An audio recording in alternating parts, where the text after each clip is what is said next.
भैया ट्रम्प जब से आए हैं ना, जितने लोग खुशियां मना रहे थे, ताली पीट रहे थे, उन सब के लिए एक ना एक प्रकार से झटका दिए चले जा रहे हैं।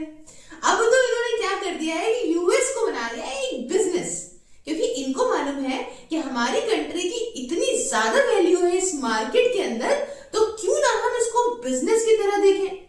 जब इंसान जान दिए दे रहे हैं यहाँ आने के लिए डंकी के माध्यम से, किसी भी तरह से, तो क्यों ना इनको एक नंबर में अंदर करें और इनसे कमा ले पैसा। और इसी चीज के आइडिया ये निकाला करते हैं कि किस तरह से यूएस पैसा कमाए। अभी आपने देखा कि किसी तरह से ये इन्होंने जेलेंस्की से कहा, भाई मैंने तुम्हें 135 बिलियन दिए थे, 500 बिलियन लौटा दो। या इन्होंने और जगह नजरें फैलाई कि कहां से मैं पैसा कमाऊं। डॉजी जो इन्होंने डिपार्टमेंट बनाया, इससे नौकरियां खा रहे हैं कि फालतू पैसा नहीं देंगे। और अब तो आ गया है मार्केट के अंदर यूएस का गोल्ड वीजा। क्यों कर रहे हैं ट्रम्प ऐसा, इस बात को जानेंगे कि आखिरकार यूएस की नागरिकता किस किस तरह से पाई जा सकती है, क्या है गोल्ड वीजा और इसका इम्पैक्ट इन इंडियंस पे या हमारे इंडिया पे क्या पड़ सकता है। आइए इस लेक्चर के अंदर जाते हैं। तो साथियों, हर जगह आपने खबर देख ली होगी कि ट्रम्प का नया गोल्ड वीजा आ गया है। 2 हफ्ते में पता चल जाएगा कि भैया इसके क्या क्राइटेरिया है, कहाँ कितना क्या निवेश करना है और कितने कैसे चीजें होंगी। फिलहाल तो सिर्फ मार्केट में इतनी बात आई है कि अगर आपके पास है $5 मिलियन, $5 मिलियन का मतलब कितना होता है, आज की 87 रुपीज से अगर आप मल्टीप्लाई कर दो, जो कन्वर्जन रेट है, तो करीब 43 लाख, मतलब 43 करोड़, सॉरी 43 करोड़ 50 लाख रुपीस हो गया। अच्छा खासा अमाउंट हो गया। इसको आपने दिया यूएस को, इन्वेस्ट किया वहां पैसा और आप हो गए वहां के सिटीजन। क्या बात है। तो यूएस ऐसा बेचने पे क्यों तुलाया है, पहले ये समझो। ये बात है क्योंकि यूएस पे है कर्जा, है यूएस पे कर्जा है, जी हाँ, और छोटा मोटा नहीं है, करीब 35 to 36 ट्रिलियन डॉलर का खर्चा है, मतलब कर्जा है। तो इतना पैसा कहां से आएगा भाई। पैसा जब इतना जमा करेंगे, बाद में इंटरेस्ट वगैरह के चक्कर में यूएस नहीं पड़ेगा, तभी तो कुछ आगे कर पाएगा। इतनी सारी वॉरें होती, कैसे फंड करेगा बेचारा।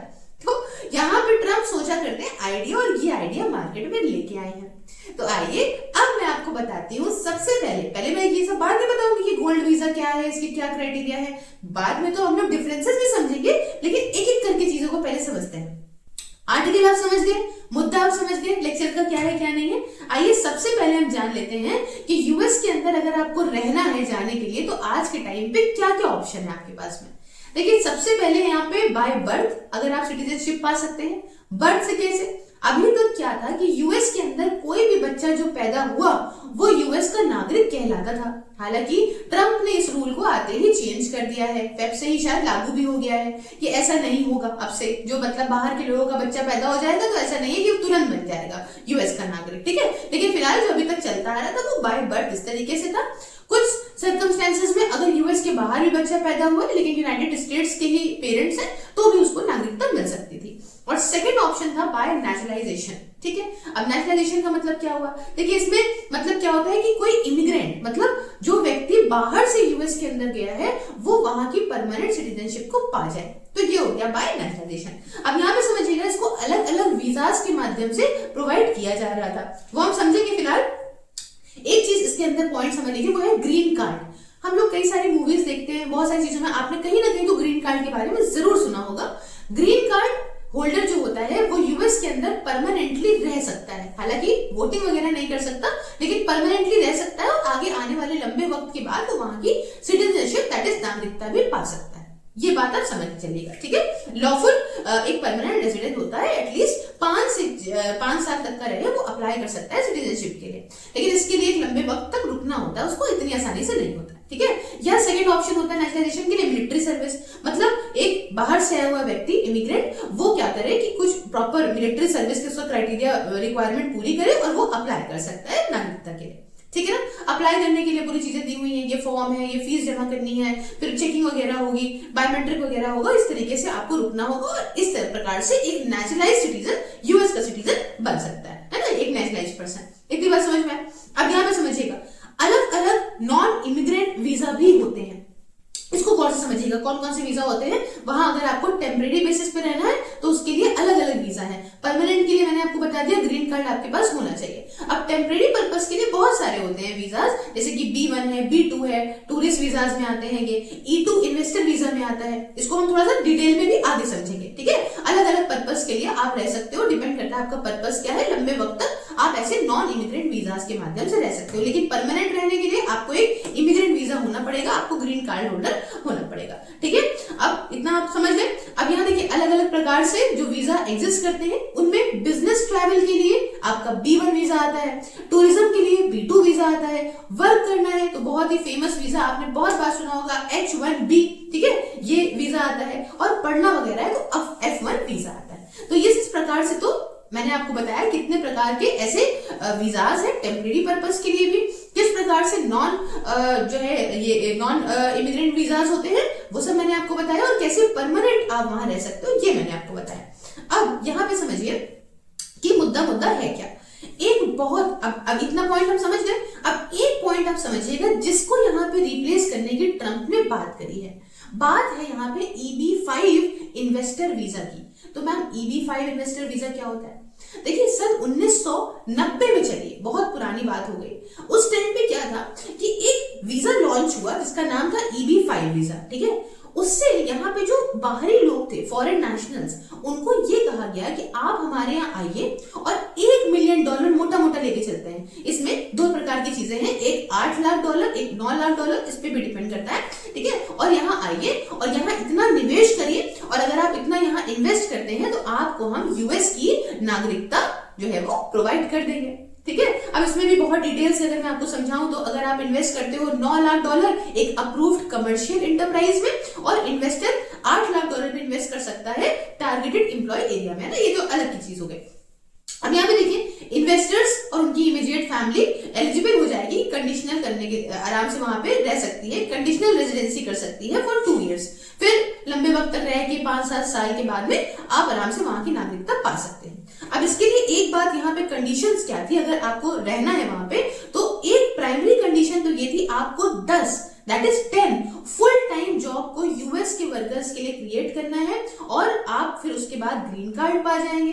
अप्लाई करने की बातें मैंने आपको बताई कि इन्वेस्टर्स इसको अप्लाई कर सकते हैं, ये अमेरिकन बिजनेसेस के अंदर नई जॉब क्रिएट करके पैसा देके, ये मोटी मोटी बात है EB5 वीजा की। क्लियर है? इतना आप समझ गए।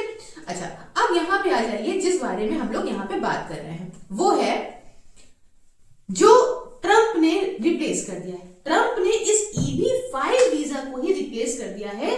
बात करी है किससे? गोल्ड वीजा से। अब EB5 वीजा जहां पे $1 मिलियन में काम हो रहा था, वहीं गोल्ड वीजा में जब हम आते हैं तो $5 मिलियन हो गए। मतलब यहाँ पे ट्रंप ने अपने पहले वाले कार्यकाल में भी कहा था EB5 वीजा का रेट बढ़ाओ भाई, है हमारे जो है वो इतने सस्ते में कैसे हमारी नागरिकता को तुम बेचे दे रहे हो भाई। तो उस समय खैर एक वहां के जज ने इस पे रोक लगा दी थी, और बाइडेन के एडमिनिस्ट्रेशन के टाइम पे वो भाई पैसा बढ़ाने की बात थी, वापस से नॉर्मल पैसा कर दिया गया था। लेकिन यहाँ पे ट्रंप आए तो अब इन्होंने कहा कि अब तो मेरे हाथ में सर्वे सर्वा, हम तो यही वादा करते हुए आए हैं, इलीगल इमिग्रेशन को रोकने की बात करते आए हैं, अमेरिका का कर्जा हटाने की बात करते आए हैं, तो हम क्यों ना EB5 वीजा को अब चेंज करें, और हमारी इतनी महान नागरिकता को लेने के लिए न जाने कितने लोग मरे चले जा रहे हैं, और तो हम क्यों ना इसको 1 नंबर में बेचें। तो ना कोई इलीगल तरीके से आएगा, मतलब आने वाले तो आएंगे, लेकिन जिनके पास पैसा है वो बड़ी आसानी से हमारे पास आ जाएंगे, ठीक है। तो इतनी बात आप समझ में आ गई कैसी क्या है। तो अब यहाँ पे समझते हैं हम इस पर्पस को कि भाई पैसा तो पैसा, कि यहाँ पे इंडियंस के लिए क्या चीज है, बट उसके पहले मतलब इंडियन पे क्या इम्पैक्ट पड़ेगा वो तो हम समझेंगे, बट उससे पहले आप पे इम्पैक्ट ना पड़े इस प्रकार की किसी चीज का, इसलिए सबसे ज्यादा प्यारे साथी जरूरी है कि आप घर बैठे आराम से डिसिप्लिन एटमॉस्फेयर में, जाड़ा गर्मी हो या बरसात, आप पढ़ सकते हैं मेरी वर्चुअल लाइब्रेरी के माध्यम से। इसके लिए सिर्फ और सिर्फ आपको 99 रुपीज पर मंथ पे करना है, और इसके रिगार्डिंग मुझसे बात करने के लिए आप मुझे व्हाट्सएप पे 9919785532 और टेलीग्राम पे @SIRFISSales पे कॉन्टैक्ट कर सकते हैं। अब हम टॉपिक पे वापस आते हैं और समझते हैं कि ये चिंता का विषय भारत के लिए क्यों है। प्यारे साथियों, हमने ये देखा कि भारत से न जाने कितने सारे लोग यूं ही जो पैसा वगैरह कमा लेते हैं, अच्छा वो यहाँ देश छोड़ के जा रहे हैं। वजह है साफ हवा का ना होना, अगर बिजनेस में इतना हैवी टैक्स देने के बावजूद भी अगर बिजनेस लॉसेस में जाते हैं तो सरकार कुछ नहीं पूछती है, अच्छे इंफ्रास्ट्रक्चर ना होना, कहीं ब्रिज गिरा जा रहा है, कहीं एयरपोर्ट गिरा जा रहा है, उसके अलावा अच्छा सिविक सेंस ना होना, साफ सफाई ना होना, ये सारी वजह है जब एक इंसान पैसा कमाता है। उसके अलावा एक बहुत बड़ा रीजन ये भी है कि रुपये बहुत तेजी में देखिए डेप्रिशिएट हो रहा है, गिर रहा है। तो अगर आप 100 करोड़ 200 करोड़ 300 करोड़ भी कमा रहे हैं, जितना भी आपकी नेटवर्थ है, अगर इतनी तेजी में यहाँ पे रुपये गिरने लग जाएगा तो आज से बहुत टाइम तक आपकी नेटवर्थ उतनी मेंटेन आप नहीं कर पाओगे, आपका पैसा डेप्रिशिएट होते चला जाएगा ना। तो इसलिए वो यहाँ से जाने की बात करते हैं। तो अब इससे क्या फर्क पड़ेगा मैम अगर वहां पे ये लागू हो गया? तो देखो भाई फर्क पड़ेगा। इंडिया से और चाइना से बहुत सारे लोग भागते हैं, हालांकि चाइना बहुत डेवलप हो रहा है लेकिन तब भी वहां पे डेटा बताता है कि वहां के भी मिलियनर भागते हैं वहां से। तो ये भी यहाँ से लोग निकलेंगे और जाएंगे वहां। अब अभी तक तो हम क्या सोचते थे कि यहाँ हमारा दिमाग मतलब ब्रेन ड्रेन ही हो रहा है, यही थ्योरी है कि इतने जितने इंटेलिजेंट लोग हैं यहाँ उनकी कोई इज्जत नहीं है, वो जाते हैं और कितना बड़ा फोड़ते हैं वहां जाके वेस्ट में। और अब हमारे यहाँ से मनी ड्रेन भी हो सकता है, पैसा भी सब ले लेके चले जाएंगे 45 करोड़ रुपए, और ट्रम्प के पास हो जाएगा पैसा। अब इससे ट्रम्प वहां अपना जो भी है ना डेप्थ वगैरह सब क्लियर कर सकते हैं, हो सकता है बहुत पैसा तो नहीं लेकिन जितना भी कर पाएंगे उतना तो कर ही देंगे। तो ये एक इम्पैक्ट इंडिया पे गंदा पड़ सकता है। तो मैम इसके लिए क्या सोल्यूशन हो सकता है? क्या इंडिया भी ऐसा कुछ भी बेच देगा चलेगा? अब देखिए इंडिया का इतना बेचना, इतना कोई हो सकता है छोटे मोटे देश बहुत इंटरेस्टेड हो, लेकिन कोई ऐसे इतना महंगा बेचना कुछ हजम होगा नहीं, बाकी सारे लोग लेने को कुछ एक्साइटेड हो नहीं पाएंगे।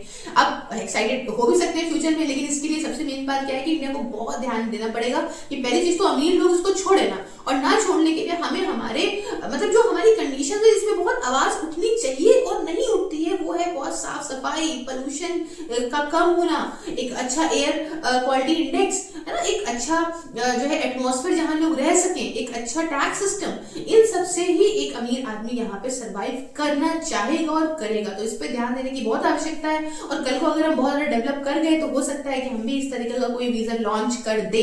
बहरहाल तो अभी की खबर ये है, अब अभी इस गोल्ड वीजा को लेके बहुत सारी डिटेल्स तो आई नहीं है कि कहाँ निवेश करना है, कितना यूएस गवर्नमेंट को देना है, कितना इन्वेस्ट करना है, ठीक है ना। तो ये सारी चीजें हैं। हालांकि पहले भी EB-5 वीजा के तहत ऐसा नहीं था कि आपने प्रॉपर्टी खरीद ली तो आप निवेशक बन गए, ऐसा नहीं था। लेकिन हाँ ये कि थोड़ा बहुत जो भी वो इन्वेस्टमेंट की जो क्राइटेरिया थे वो अलग थे। अब अभी का क्राइटेरिया क्या होगा आने वाले 2 हफ्ते बताएंगे, जैसे जैसे होगा मैं आपके सामने वीडियो लाती रहूंगी। बहरहाल आप मुझे हर जगह पे फॉलो कर सकते हैं, सारे सोशल मीडिया प्लेटफॉर्म का लिंक जो है आपको डिस्क्रिप्शन बॉक्स में मिल जाएगा। ये वीडियो आपको फेसबुक भी मिल जाएगी, आप मुझे वहां भी फॉलो कर लीजिए। इसके साथ साथ इंस्टाग्राम पे क्वेश्चंस और बहुत सारे शॉर्ट्स आपको मिल जाएंगे, साथ ही टेलीग्राम पे वीडियोस के PDF और इस पे तुरंत की जानकारी मिल जाएगी। साथ में साथियों आप मेरी मेंबरशिप को ज्वाइन करके मुझे मेरे काम में भी सपोर्ट कर सकते हैं। एंड मिलती हूँ नेक्स्ट वीडियो में किसी नए टॉपिक के साथ। जय हिंद।